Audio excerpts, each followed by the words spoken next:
पतले शरीर को पोर्ट होल से नीचे उतारा और बीच समुद्र में कूद गए। उनकी नासिक की तैरने की ट्रेनिंग काम आई और वो तट की तरफ तैरते हुए बढ़ने लगे। सुरक्षा कर्मियों ने उन पर गोलियां चलाई, लेकिन वो बच निकले। तैरने के दौरान सावरकर को चोट लगी और उससे खून बहने लगा। सुरक्षा कर्मी भी समुद्र में कूद गए और तैरकर उनका पीछा करने लगे। सावरकर करीब 15 मिनट तैरकर किनारे पर पहुंच गए, लेकिन किनारा बहुत रपटीला था।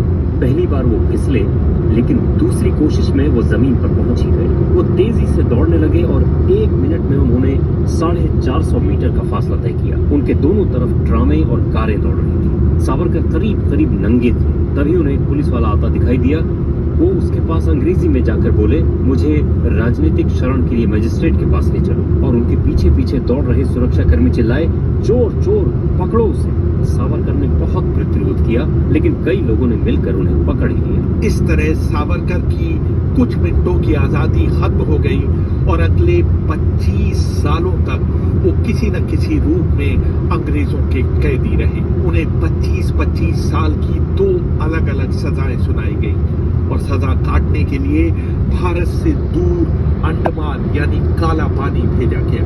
उन्हें 698 कमरों की 13.5 गुणा 7.5 फीट की जेल में कोठरी नंबर 52 में रखा गया। वहां के जेल जीवन का जिक्र करते हुए आशुतोष देशमुख वीर सावरकर की जीवनी में लिखते हैं, अंडमान में सरकारी अफसर बग्घी में चलते थे और राजनीतिक कैदी इन बग्घियों को खींचा करते थे। वहाँ ढंग की सड़कें नहीं होती थी और इलाका पहाड़ी होता था। जब कैदी बग्घी को खींच नहीं पाते थे तो उनको गालियां दी जाती थी और उनकी पिटाई होती थी। परेशान करने वाले कैदियों को कई दिनों तक पनियल सूप दिया जाता था। इसके अलावा उन्हें क्विनाइन पीने के लिए दी जाती थी, जिससे उन्हें चक्कर आते थे। कुछ उल्टियां भी कर देते थे और कुछ को बहुत दर्द रहता था। सभी कैदियों को शौचालय ले जाने का समय नियत रहता था और शौचालय के अंदर भी